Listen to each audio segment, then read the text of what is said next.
দেওবাৰে সাংসদ প্ৰদ্যুৎ বৰদলৈৰ লগতে কংগ্ৰেছ দলৰ নেতা কৰ্মীসকলক আক্ৰমণৰ ঘটনাৰ পাছত অসম প্ৰদেশ কংগ্ৰেছ কমিটিৰ গৱেষণা বিভাগৰ উপাধ্যক্ষ ডক্টৰ হাৰুণ আহমেদৰ প্ৰতিক্ৰিয়া। উল্লেখ্য যে দেওবাৰে ঘটনাৰ সময়ত 5খন গাড়ী ভাঙিছিল দুষ্কৃতিকাৰীয়ে। তাৰে 4 নম্বৰ গাড়ীত আছিল ডক্টৰ হাৰুণ আহমেদ। ঘটনাত কোনোমতে প্ৰাণ বচাই তেওঁ আজি প্ৰতিক্ৰিয়া প্ৰকাশ কৰিছে। উল্লেখ্য যে কালি ধিং সমষ্টিৰ জেংগনি পঞ্চায়তৰ চুইচ গেটত এখন পঞ্চায়ত নিৰ্বাচনী সভা অনুষ্ঠিত হৈছিল। সাংসদ প্ৰদ্যুৎ বৰদলৈ, বিধায়িকা শিৱামণি বৰা, ডক্টৰ হাৰুণ আহমেদৰ লগতে নেতা কৰ্মীসকলে সভাত অংশগ্ৰহণ কৰি উভতি আহোঁতে আদবাটতে ডুমডুমীয়া নতুন বজাৰত 15-20 জনীয়া দলে মুখত ক'লা কাপোৰ মাৰি হাতে হাতে ৰড লাঠি ৰৈ আক্ৰমণ কৰে। দুষ্কৃতিকাৰীয়ে এফালৰ পৰা গাড়ী ভাঙি চূৰ্ণ বিচূৰ্ণ কৰে। ইফালে আৰক্ষী প্ৰশাসনক সমালোচনা কৰি ডক্টৰ আহমেদে প্ৰশাসনৰ গাফিলতি নিৰাপত্তা দিব নোৱাৰা বুলি প্ৰকাশ কৰে। নিউজ ডেস্ক ৰিপৰ্ট এনি এক্সপ্ৰেছ। কালি কলাডুবা জেংগনি গাঁও পঞ্চায়তৰ অধীনত চুইচগেট বজাৰত ভাৰতীয় জাতীয় কংগ্ৰেছ দলৰ পঞ্চায়ত নিৰ্বাচন উপলক্ষে এখন সভা আছিল। তাতে নগাঁৱৰ সাংসদ প্ৰদ্যুৎ বৰদলৈ ডাঙৰীয়া, বটদ্ৰৱা সমষ্টিৰ বিধায়িকা শিৱামণি বৰা ডাঙৰীয়ানী প্ৰমুখ্যে মই ডক্টৰ হাৰুণ আহমেদ, অসম প্ৰদেশ কংগ্ৰেছ কমিটিৰ ৰিচাৰ্চ ডিপাৰ্টমেণ্টৰ উপাধ্যক্ষ, আমি তাতে মিটিং কৰিছিলোঁ। মিটিং কৰি যেতিয়া আমি ঘূৰি আহিছিলোঁ ডুমডুমীয়া নতুন বজাৰত প্ৰায় 20-25 জনীয়া এক দুৰ্বৃত্তৰ দলে আমাৰ ওপৰত আক্ৰমণ কৰে, প্ৰাণে মৰাৰ ভাবুকি দিয়ে আৰু এই ধৰণে আমাক আক্ৰমণ কৰে। আমাৰ লাগিছিল যেন আমাক মাৰিহে পেলাব। কথম্পি আমি তাৰে পৰা প্ৰাণ ৰক্ষা কৰি ওলাই আহিছিলোঁ।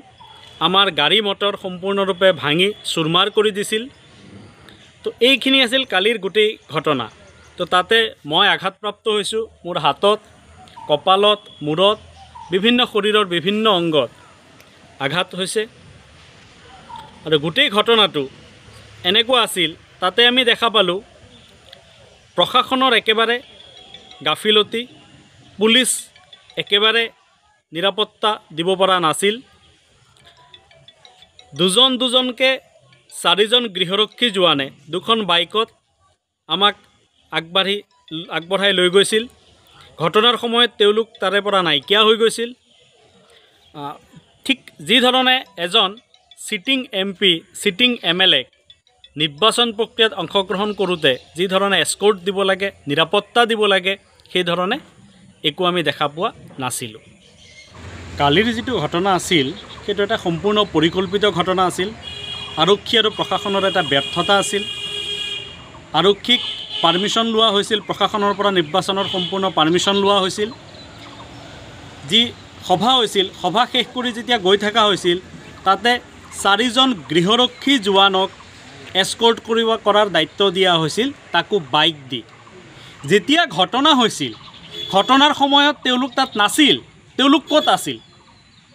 লোকেল আৰক্ষীয়ে এস্কৰ্টৰ কিয় তাতে ব্যৱস্থা কৰিব পৰা নাছিল? লোকেল ইণ্টেলিজেন্সৰ পৰা কিয় এই খবৰখিনি অহা নাছিল? এজন চিটিং MP, চিটিং MLA আৰু গোটেই বাকী জনসাধাৰণ, বাকী গোটেই নেতা, এওঁলোকৰ যদি জীৱন সুৰক্ষিত নহয়, তেতিয়াহ'লে অসমত সাধাৰণ ৰাইজৰ, সাধাৰণ ভোটাৰৰ জীৱন কিমানখিনি সুৰক্ষিত হয়?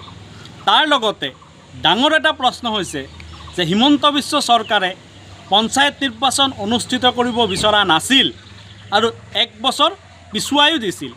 বিৰোধী দলৰ হেঁচাত, ৰাইজৰ হেঁচাত যদিও পঞ্চায়ত অনুষ্ঠিত কৰিছে, কিন্তু চৰকাৰৰ একেবাৰে সদিচ্ছা নাই। ক'ৰবাত নহয় ক'ৰবাত এনেকুৱা লাগিছে যেন চৰকাৰ অনিশ্চয়তাত, BJP দল বিভিন্ন তেওঁলোক প্ৰস্তুত নহয়, এটা এনেকুৱা পৰিৱেশত তেওঁলোক আছে। আৰু ইয়াৰে লগতে গোটেই পৰিৱেশটো এটা বুমেৰাং কৰি ইলেকশ্যনটো এটা কিয়স্ক এটা সৃষ্টি কৰাৰ কথা তেওঁলোকে প্লেন কৰি আছে। গোটেই ঘটনাটোত চৰকাৰৰ পঞ্চায়ত নিৰ্বাচনৰ প্ৰতি যি এটা অনীহা ভাৱ, ধিং সমষ্টিত তথা নগাঁও জিলাত ধাৰাবাহিকভাৱে ইয়াৰ আগতে চামগুৰিতো এনেকুৱা ধৰণৰ ঘটনা হৈছিল। BJP দলে বিভিন্ন ধৰণে গুণ্ডাৰাজ চলায়, যিটো কালচাৰ অসমৰ নহয়, অসমৰ ৰাজনীতিত যিটো কালচাৰ আগতে নাছিল কোনোদিনেই, সেই কালচাৰটো ইয়াতে আমদানি কৰি আনিছে। ইয়াৰ আগতে চামগুৰিত হৈছিল, এইবাৰ ঢিঙত হৈছে, কাইলৈ হয়তো আৰু ক'ৰবাত হ'ব। অসমবাসী সজাগ হ'ব লাগিব। আমি কংগ্ৰেছ দল এই সংস্কৃতিৰ ঘোৰ বিৰোধী। আৰু এটা কথা আপোনালোকৰ মাধ্যমেৰে মই সকীয়াই দিছোঁ, মই হাৰুণ আহমেদেই হওক বা আমাৰ কংগ্ৰেছ দলৰ প্ৰতিজন কৰ্মী একোজন সৈনিক, আমি ভয় নকৰোঁ। আমাৰ কণ্ঠ, আমাৰ আৱাজ কোনেও ৰুদ্ধ কৰিব নোৱাৰে। আমাক যিমান দমাবৰ কাৰণে চেষ্টা কৰিব, আমি সিমান জোৰে ৰাইজৰ মাজত আগুৱাই যাম, ৰাইজৰ সেৱাত আমি নিজকে নিয়োজিত কৰিম।